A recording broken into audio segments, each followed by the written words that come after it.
일본이 또다시 다케시마의 날 행사를 강행했습니다. 독도는 자신들의 땅이라며 80년째 같은 억지만 되풀이하고 있죠. 그 사이 이상한 일이 벌어졌습니다. 한 일본 상류층 대학생의 충격적인 발언 때문인데요. 다음 생에는 한국인으로 태어나고 싶다. 대체 무슨 일이 있었길래 일본의 엘리트 가문의 딸이 이런 선택을 한 걸까요? 어쩌면 지진보다 더 큰 위기가 일본을 기다리고 있는지도 모릅니다. 그 충격적인 이야기를 지금부터 함께 들어보시죠. 그 전에 잠깐 1초면 누를 수 있는 구독, 좋아요 버튼을 꼭 눌러주세요. 여러분의 좋아요가 영상 제작에 큰 힘이 됩니다. 저는 영국 명문대에서 국제학을 전공하는 22살 소피아입니다. 모든 건 런던 대학교 기숙사에서 시작됐어요. 지금 생각해보면 정말 신기한 일이에요. 그때 저는 우연히 일본인 룸메이트를 만났습니다. 미나 타카하시. 도쿄의 전자회사 회장님의 외동딸이었죠. 미나는 전형적인 일본 엘리트 가정에서 자란 친구였어요. 완벽한 매너와 세련된 말투, 그리고 무엇보다 일본 문화에 대한 강한 자부심이 있었습니다. 저와 미나는 비슷한 생각을 가진 친구였죠. 하지만 우리의 생각이 완전히 뒤집히는 데는 그리 오래 걸리지 않았어요. 누구도 예상하지 못했던 일이 일본 도쿄에서 벌어졌거든요. 미나와 처음 만난 날 우리는 금세 친해졌어요. 둘 다 일본 문화를 사랑했으니까요. 어릴 적부터 저는 일본 애니메이션을 보며 자랐습니다. 드래곤볼, 원피스, 나루토까지. 일본어도 자연스럽게 배웠죠. 그만큼 일본 문화에 푹 빠져 있었어요. 대학에서 국제학을 전공하다 보니 아시아 언어 하나는 필수로 배워야 했습니다. 처음엔 당연히 일본어를 선택하려 했죠. 하지만 교수님께서 한국이 급부상하는 국가라며 한국어를 추천하셨어요. 그래서 마지못해 한국어도 배우고는 있었지만 솔직히 일본어가 더 편했습니다. 어릴 때부터 애니메이션을 통해 자연스럽게 익힌 일본어와 달리 한국어는 그저 학점을 위한 수단일 뿐이었으니까요. 런던의 작은 기숙사 방에서 미나와 저는 밤새 일본 애니메이션을 보곤 했어요. 미나는 일본 만화책을 잔뜩 가져와서 저에게 빌려주기도 했죠. 소피야, 한국어 공부한다면서? 한국 여행 갈 생각 있어? 어느 날 미나가 갑자기 물었죠. 저는 고개를 절레절레 저었습니다. 굳이? 난 일본이 더 좋아. 애니메이션, 만화, 게임. 모든 면에서 일본이 앞서 있잖아. 미나는 활짝 웃으며 고개를 끄덕였어요. 그렇지? 나도 그렇게 생각해. 사실 한국은 일본 따라잡기 바쁜 나라라고 봐. 한류? 그것도 일본 문화를 배워서 만든 거라고. 그때 우리는 역시 서로의 생각이 똑같다는 걸 알게 됐습니다. 일본이 문화적으로 아시아 최고라는 확신. 그리고 한국은 일본의 아류작 정도로만 생각했죠. 특히 미나는 일본 만화에 대한 자부심이 대단했어요. 한국 웹툰? 일본 만화랑 비교도 안 돼. 우리는 수백 년의 전통이 있는걸? 미나의 말에 저도 고개를 끄덕였습니다. 하지만 그러던 어느 날 미나가 일본에서 충격적인 소식을 들었다고 해요. 일본의 젊은이들 사이에서 한국 문화가 엄청난 인기를 끌고 있다는 거였죠. 미나는 그걸 도저히 이해할 수 없다며 화를 냈습니다. 말도 안 돼. 우리 일본이 훨씬 우수한데 어떻게 한국 문화를 더 좋아한다는 거야? 그때 미나의 목소리에는 당혹감이 가득했어요. 저는 미나를 달래며 말했죠. 걱정 마. 그저 일시적인 유행일 뿐이야. 곧 시들해질 거야. 우리는 서로를 안심시켰지만 속으로는 불안했습니다. 정말 일본 문화가 최고일까? 한국이 따라잡을 수 없을 만큼 앞서 있기는 한 걸까? 그래서 방학 때 미나가 저를 일본으로 초대했어요. 도쿄에서 일본 문화의 진수를 보여주겠다고 했죠. 저는 기대에 부풀어 미나의 초대를 받아들였습니다. 하지만 그곳에서 우리를 기다리고 있는 놀라운 진실은 상상도 못했어요. 우리가 일본에서 마주하게 된 현실은 우리의 생각을 완전히 뒤집어 놓은 충격적인 것이었습니다. 저희가 도쿄에 도착한 건 벚꽃이 한창인 4월이었습니다. 미나의 집은 도쿄 고급 주택가에 자리 잡고 있었죠. 저는 일본 드라마에서 보던 그대로의 모습에 감탄했습니다. 소피야, 내일은 아키하바라에 가자. 거기가 진정한 일본 만화의 성지야. 미나는 자신만만한 목소리로 말했어요. 저는 설렘을 감출 수 없었습니다. 드디어 일본 만화의 성지를 가보는 거죠. 다음 날 아키하바라의 대형 만화 서점에 들어섰습니다. 수많은 만화책이 빼곡히 진열되어 있었어요. 그런데 이상한 일이 벌어졌습니다. 매장 한쪽에 엄청난 인파가 몰려 있었거든요. 저기 뭐 하는 거지? 제가 묻자 미나는 고개를 갸우뚱했습니다. 팝업 스토어인가? 어떤 만화 행사 하나 보네. 우리도 호기심에 그쪽으로 향했어요. 그런데 놀라운 광경이 펼쳐졌습니다. 이파경병이라는 만화의 팝업 스토어였는데 수십 명의 일본 젊은이들이 줄을 서서 기다리고 있었거든요. 와, 이 만화 대박이다. 표지부터 너무 멋있어. 저도 모르게 탄성이 나왔습니다. 주인공의 모습이 너무나 매력적이었거든요. 미나도 관심을 보였어요. 이런 스타일 처음 봤어. 일본 만화가 이렇게 발전했다니. 우리는 만화책을 사기 위해 계산대로 향했습니다. 점원이 뜻밖의 말을 했어요. 이 작품 정말 대단해요. 일본 출시 이후 조회수 6억을 돌파했고 매출액이 95억 원을 넘었죠. 한국 웹툰이 이제 인기가 더 많아요. 순간 저와 미나는 귀를 의심했습니다. 뭐라고요? 한국 웹툰이라고요? 더 충격적인 사실은 그 뒤에 이어졌어요. 점원이 보여준 태블릿에는 일본 만화 앱 매출 순위가 떠 있었습니다. 1위가 네이버 웹툰의 라인 망가, 2위가 카카오의 피코였죠. 심지어 틱톡과 유튜브 같은 글로벌 플랫폼들을 제치고 말이에요. 말도 안 돼. 누적 다운로드가 9,500만 건이나 된다고? 미나의 목소리가 떨렸습니다. 점원은 계속해서 설명했어요. 네, 게다가 이태원 클라스는 드라마와 뮤지컬로, 여신강림은 드라마와 애니메이션, 이제 곧 영화로도 제작된다고 해요. 집으로 돌아오는 길 미나와 저는 말이 없었습니다. 우리가 믿어왔던 일본 만화의 절대적 우위가 무너지고 있었거든요. 소피아, 우리가 잘못 알고 있었던 걸까? 미나의 목소리는 작았지만 그 안에 담긴 혼란스러움은 컸습니다. 저도 답을 찾지 못했어요. 하지만 이건 시작에 불과했습니다. 우리를 기다리고 있는 더 큰 충격은 바로 다음날 미나의 집에서 생긴 일이니까요. 그날 저녁 미나의 방에서 우리는 TV를 보고 있었습니다. 채널을 이리저리 돌리다 미나가 갑자기 리모컨을 멈췄어요. 이게 뭐지? 요즘 일본에서 제일 핫하다는 그 드라마래. 화면에는 I Love You라는 드라마가 시작되고 있었습니다. 아름다운 영상미와 일본 특유의 감성적인 배경음악이 흘렀어요. 저와 미나는 호기심 어린 눈으로 드라마에 빠져들었습니다. 와, 설정이 특이하네. 여주인공이 타인의 마음을 읽을 수 있대. 그런데 갑자기 극적인 장면이 나왔어요. 여주인공이 한 남자를 만난 거죠. 그의 마음을 읽으려 했지만 이상하게도 알아들을 수 없었습니다. 뭐야? 왜 자막이 안 나와? 미나가 당황한 목소리로 소리쳤어요. 남자 주인공의 대사에 자막이 없었거든요. 더 놀라운 건 그가 한국어로 말하고 있다는 사실이었습니다. 한국어? 일본 드라마에서 한국어를? 저와 미나는 어리둥절한 채로 인터넷을 검색하기 시작했습니다. 소피아, 여기 봐. 이 드라마가 일본 드라마 사상 처음으로 한국 배우를 남자 주인공으로 캐스팅했대. 말은 안 하지만 표정과 제스처만으로도 여주인공과 완벽하게 소통하는 남자 주인공. 그런데 갑자기 그가 진심을 담아 한국어로 고백하는 장면이 나왔어요. 저와 미나는 완전히 넋을 잃고 말았습니다. 도대체 뭐라고 하는 거지? 알고 싶어 미치겠네. 미나가 다급하게 더 검색을 해보더니 놀란 목소리로 말했어요. 소피아, 이거 봐.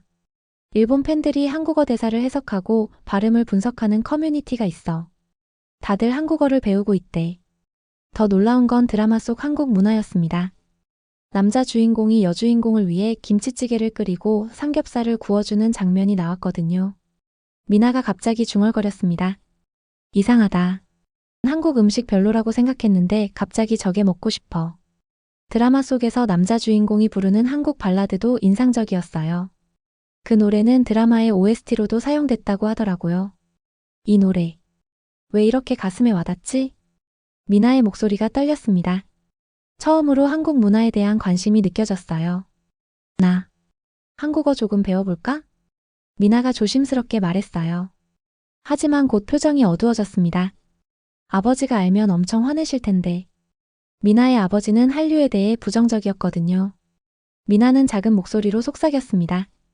소피아, 이거 아무한테도 말하면 안 돼. 미나의 모습이 안쓰러웠어요. 따뜻한 된장국에서 피어오르는 김이 가라앉을 즈음이면 어김없이 아버지는 한국 이야기를 시작하셨어요. 요즘 일본에서 한류가 너무 심해지고 있다. 너도 그런 건 따라하지 않겠지?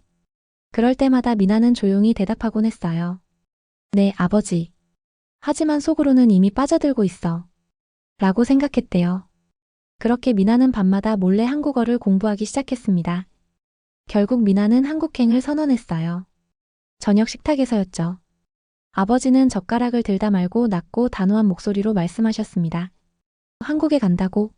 말도 안 되는 소리 하지 마라. 미나는 떨리는 목소리로 대답했어요. 단순한 여행이에요. 일본도 좋지만 한국이 실제로 어떤 곳인지 직접 보고 싶어요. 아버지는 헛웃음을 지으며 숟가락을 식탁 위에 내려놓았습니다. 직접 보면 뭐가 달라지는데? 한국이 지금 이렇게 발전한 건 전부 일본 덕분이야. 그들이 가진 기술도 문화도 우리 것을 베낀 거라고. 어머니도 걱정스러운 표정으로 말을 거들었대요. 미나, 굳이 그런 나라에 갈 필요 있니? 일본보다 안전하지도 않고 음식도 입에 맞지 않을 거야. 그때 미나가 용기를 내어 말했습니다. 아버지, 저는 비교하러 가는 게 아니에요. 단순히 한국이 어떤 나라인지 알고 싶어요. 일본이 최고라는 걸 증명하고 싶다면 직접 경험해보는 게 더 확실한 방법 아닐까요? 긴 침묵이 이어졌어요. 마침내 아버지가 한숨을 쉬며 말씀하셨습니다. 네가 그렇게까지 가고 싶다면 다녀와라. 하지만 분명히 해둬라. 일본이 훨씬 우수한 나라라는 걸 깨닫고 돌아오게 될 거다. 그렇게 미나와 제가 한국으로 떠나기로 한 건 서로 다른 목적 때문이었어요. 미나는 일본의 우수성을 확인하고 싶었고, 저는 글쎄요, 그때는 저도 제 마음을 정확히 알지 못했던 것 같습니다. 이제 우리에겐 새로운 목표가 생겼습니다. 한국이 정말 우리가 알던 그런 나라인지 직접 가서 확인해 보자고요. 우리의 첫 한국 여행은 그렇게 시작됐습니다. 드디어 한국 여행 날이 왔습니다. 인천공항에 도착한 순간부터 저와 미나는 서로 눈빛만 주고받을 뿐 아무 말도 할 수가 없었습니다. 입국 심사는 모두 자동화되어 있었고 공항 곳곳의 디지털 시스템은 마치 미래도시 같았습니다. 심지어 안내 로봇이 우리에게 길까지 알려주었죠. 공항에서 시내로 가는 길에서도 놀라움은 계속됐어요. 하나의 교통카드로 모든 교통수단을 이용할 수 있다는 사실에 미나는 감탄했습니다. 일본 공항에서는 와이파이가 잘 안 됐는데 여기는 엄청 빠르네. 이거 하나로 모든 교통수단을 다 이용할 수 있대. 지하철, 버스, 택시까지. 이게 바로 IT 강국이구나. 미나의 목소리에 씁쓸함이 묻어났습니다. 잠시 후 저희는 호텔 근처 식당에 갔어요. 키오스크로 주문을 하는데 심지어 이게 8개 국어를 지원하더라고요. 일본어도 있네. 미나가 반가워하며 주문을 했습니다. 우리가 주문한 삼겹살이 나왔는데 그 맛에 또 한 번 놀랐어요. 여기가 더 자유로운 것 같아. 뭔가 에너지가 넘치는 느낌? 소피아, 내일은 어디 가볼까? 미나가 휴대폰을 꺼내며 물었어요. 저는 잠시 생각하다가 말했습니다. 경복궁 어때? 한국의 전통도 봐야지. 그러자 미나의 표정이 살짝 굳었어요. 아마도 일본과 한국의 역사적 관계가 떠올랐나 봅니다. 하지만 이내 결심한 듯 고개를 끄덕였죠. 그래, 가보자. 이왕 온 거 제대로 알아가야지. 다음 날 아침 우리는 경복궁으로 향했습니다. 궁궐 입구에서 한복을 빌리는데 한 한국인 대학생이 다가왔어요. 안녕하세요. 저는 이지민이라고 해요. 오늘 궁궐 해설을 맡은 대학생 봉사자입니다. 이지민은 22살로 우리와 같은 나이였어요. 한국외국어대학교에서 일본어를 전공하고 있다고 했죠. 미나는 반가워하며 일본어로 인사했습니다. 와, 일본어 발음이 정말 자연스럽네요. 미나의 말에 이지민은 웃으며 대답했어요. 일본 문화에 관심이 많아요. 하지만 그만큼 우리 역사도 정확히 알아야 한다고 생각해서 이렇게 궁궐해설 봉사를 하고 있답니다. 경복궁을 거닐며 이지민은 우리에게 많은 이야기를 들려주었어요. 특히 건천궁 앞에서 들려준 이야기는 충격적이었습니다. 여기서 1895년에 비극적인 사건이 있었어요. 일본군이 궁궐에 침입해 명성황후를 시해했거든요. 미나의 얼굴이 창백해졌어요. 지민은 조심스럽게 말을 이어갔습니다. 물론 이건 과거의 일이에요. 저는 일본이 싫어서가 아니라 역사적 사실을 정확히 알리고 싶어서 이 이야기를 하는 거예요. 명성황후 시의 사건을 일본에서는 어떻게 가르치나요? 지민의 질문에 미나는 잠시 망설이다 대답했습니다. 사실 조선의 내분이라고만 배웠어요. 자세한 내용은 전혀 없었죠. 지민은 슬픈 눈으로 미나를 바라보았어요. 그렇군요. 그래서 더 많은 사람들이 진실을 알았으면 해요. 과거는 과거대로 인정하고 미래는 또 다르게 만들어갈 수 있으니까요. 그때였어요. 미나가 명성황후의 역사적 진실에 대한 이야기를 하다가 핸드폰을 보더니 갑자기 얼굴이 굳어졌어요. 걱정이 되어 무슨 일인지 물어보았습니다. 일본에서 다케시마의 날 행사를 강행한다는 소식이었어요. 화면을 보니 독도 사진과 함께 한국 외교부 대변인이 독도에 대한 영유권 분쟁은 존재하지 않는다. 독도에 대한 일본의 어떤 부당한 주장에 대해서도 단호하고 엄중히 대응해 나갈 것이라는 인터뷰 장면이 있었습니다. 다케시마의 날은 1905년 2월 22일 일본이 독도를 시마네현의 행정구역으로 편입하겠다고 고시한 것을 기념하는 날이에요. 시마네현은 2005년 3월 다케시마의 날 조례를 제정한 뒤 2006년부터 매년 2월 22일 기념행사를 열고 있었답니다. 다케시마. 독도. 지민이 조용히 말을 이었습니다. 독도는 우리에게 단순한 땅 이상의 의미예요. 일본의 독도 불법 점유는 일제강점기의 서막을 알리는 사건이거든요. 그래서 더 특별한 의미가 있죠. 미나의 눈에 눈물이 고였어요. 미나는 저에게 조용히 말을 건네었습니다. 한국 사람들이 왜 일본에 대해 복잡한 감정을 가지고 있는지 이제 알겠어. 왜인지. 미안해요. 지민은 재빨리 손을 저었습니다. 아니에요. 미나 씨가. 우리 세대는 서로를 이해하고 더 나은 미래를 만들어가면 되니까요. 그래서 전 일본어를 배우고 있는 거고요. 해가 저물어갈 무렵 지민은 우리를 한강공원으로 초대했어요. 지민이 추천한 치맥을 주문하고 서울의 야경을 바라보며 셋은 진지한 이야기를 나누었습니다. 사실 처음엔 많이 망설였어요. 일본 분에게 이런 이야기를 꺼내는 게. 이지민의 말에 미나가 고개를 저었습니다. 아니에요. 우리가 너무 교만했던 것 같아요. 일본이 최고라는 생각에 사로잡혀서 다른 나라의 아픔도 발전도 보지 못했어요. 미나의 말에 지민이 따뜻하게 미소 지었어요. 미나 씨 덕분에 저도 많이 배웠어요. 앞으로도 이렇게 서로 배우고 이해하면서 지내면 좋겠어요. 저는 두 사람의 모습을 보며 생각했어요. 진정한 이해는 이렇게 서로의 아픔을 인정하고 받아들이는 것에서 시작되는 걸까요? 미나는 일본으로 돌아가면 제대로 된 역사 공부를 해야겠다고 다짐했습니다. 경복궁에서의 충격적인 경험 이후 우리는 에버랜드로 향했습니다. 무거웠던 마음을 조금이나마 달래고 싶었거든요. 그런데 또 다른 놀라운 경험이 기다리고 있었죠. 미나, 괜찮아? 롤러코스터 타서 어지러워? 제가 걱정스레 물었어요. 미나가 갑자기 비틀거리더니 넘어질 뻔했거든요. 그때였습니다. 괜찮으세요? 한 청년이 다가와 미나에게 손을 내밀었어요. 순식간에 의료팀도 출동했죠. 일본에서 오셨나요? 여기 일본어 안내문 있습니다. 어디 불편하신 곳은 없으신가요? 너무나 친절하고 신속한 대응에 미나는 놀란 듯했어요. 일본에서는 한국인이 차갑다고 들었는데 이렇게 친절하다니. 미나의 말에 의료팀원이 웃으며 대답했습니다. 우리나라를 찾아주신 손님인데 당연한 거죠. 그날 저녁 우리는 한옥마을로 향했어요. 전통 한옥에서 차를 마시며 이야기를 나누었죠. 주인 할머니가 들려주신 이야기가 특히 인상적이었습니다. 옛날에 나도 일본 사람들 싫어했어. 근데 막상 만나보니 좋은 사람들도 많더라고. 할머니의 말씀에 미나의 눈시울이 붉어졌어요. 한옥마을에서 우리는 다른 외국인 무리를 만났어요. 다양한 나라에 사는 방탄소년단 팬클럽의 모임이 있는 날이었어요. 전 세계에서 온 팬들이 한국어로 대화를 나누고 있었어요. 신기하지 않아? 저 프랑스 친구도 브라질 친구도 모두 한국어로 대화하고 있어. 제 말에 미나가 고개를 끄덕였습니다. 이제 이해할 것 같아. 왜 한국 문화가 전 세계적으로 사랑받는지. 있잖아, 소피야. 나 이제 한국이 부럽다. 부럽다고? 응. 이렇게 빠르게 변화하고 발전하는 모습이. 일본은 뭔가 멈춰 있는 것 같아. 아버지한테 전화가 왔었어. 도쿄로 돌아오라고. 그래서 뭐라고 했어? 돌아가기 전에 한국을 더 알고 싶다고 했어. 그랬더니 한참을 조용하시더니 조심하라는 말씀만 하시더라. 미나는 잠시 말을 멈추었다가 이어갔어요. 처음엔 일본의 우수성을 증명하러 왔다고 했잖아. 근데 지금은 한국에서 배우고 싶은 게 너무 많아.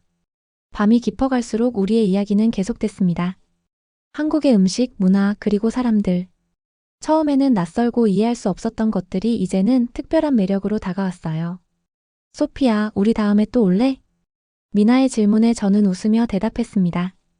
당연하지. 근데 다음엔 유학생으로 오는 건 어때? 미나의 눈이 반짝였어요. 그리고 처음으로 한국어로 말했습니다. 응, 좋아, 좋아. 서툴지만 진심이 담긴 한국어였죠. 우리의 여행은 끝나가고 있었지만 새로운 시작이 기다리고 있었습니다. 미나와 다시 일본으로 돌아온 지 일주일이 지났습니다. 미나의 집 거실에 앉아 있자니 한국에서의 기억이 마치 꿈만 같았어요. 하지만 달라진 건 분명했죠. 휴대폰 배경화면은 한강 야경이었고 귀에는 한국 노래가 흘러나오고 있었으니까요. 얘들아, 차 한잔하렴. 미나의 할아버지가 말씀하셨어요. 갑자기 TV 화면이 깜빡이더니 긴급 속보가 나왔어요. 대지진 경보. 거실이 순간 조용해졌습니다. 일본에서 지진은 늘 있는 일이지만 이번엔 뭔가 달랐어요. 미나가 작은 목소리로 중얼거렸습니다. 한국에서는 지진 걱정 없이 살 수 있겠죠? 할아버지가 미나를 빤히 쳐다보셨어요. 한국은 어땠니? 갑작스러운 질문에 우리는 잠시 망설였습니다. 하지만 이내 용기를 내어 말했어요. 할아버지, 제가 그동안 많이 교만했던 것 같아요. 한국은 우리가 생각했던 것보다 훨씬 대단한 나라더라고요. 할아버지의 표정이 굳어질 줄 알았는데 의외로 부드러웠습니다. 그래. 나도 한국을 잘못 알고 있었나 보구나. 미나는 조심스럽게 휴대폰을 꺼냈어요. 한국에서 찍은 사진들을 할아버지께 보여드리기 시작했습니다. 이건 경복궁이에요. 이건 한강. 그리고 이 사진은 우리가 만난 한국 친구 지민이에요. 사진을 보시던 할아버지가 문득 말씀하셨어요. 나도 젊었을 때 한번 가보고 싶었다만 자존심 때문에 못 갔지. 할아버지도 한번 가보시는 게 어떠세요? 미나의 말에 할아버지는 잠시 생각에 잠기셨다가 빙그레 웃으셨습니다. 그래도 되나? 이 늙은이가. 당연하죠. 제가 한국어도 가르쳐 드릴게요. 이제 조금 할 수 있거든요. 그때였어요. 미나의 휴대폰에서 메시지가 왔습니다.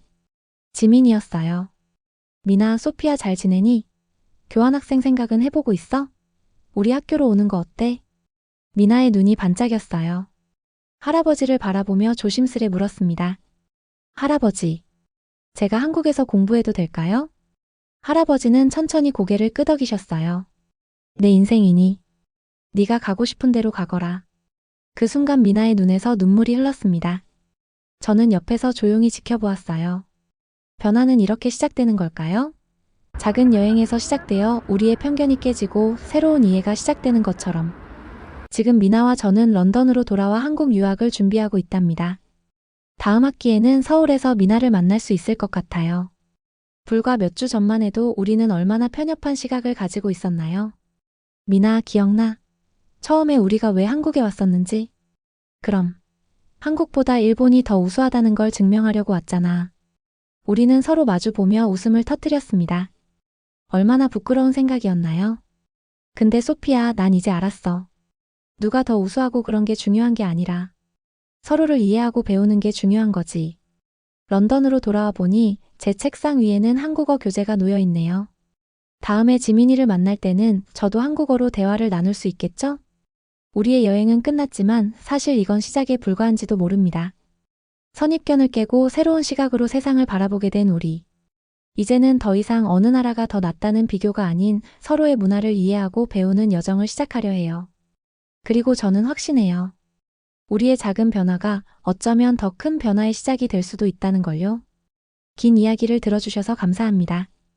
처음에는 일본이 최고라고 믿었던 소피아와 미나가 한국의 매력에 빠지게 된 이야기, 재미있게 들으셨나요? 지금도 소피아와 미나는 한국 친구 지민이와 한국 외대에서 열심히 공부하기 위해 준비한다고 합니다. 사실 이 이야기를 전해드리고 싶었던 이유가 있어요.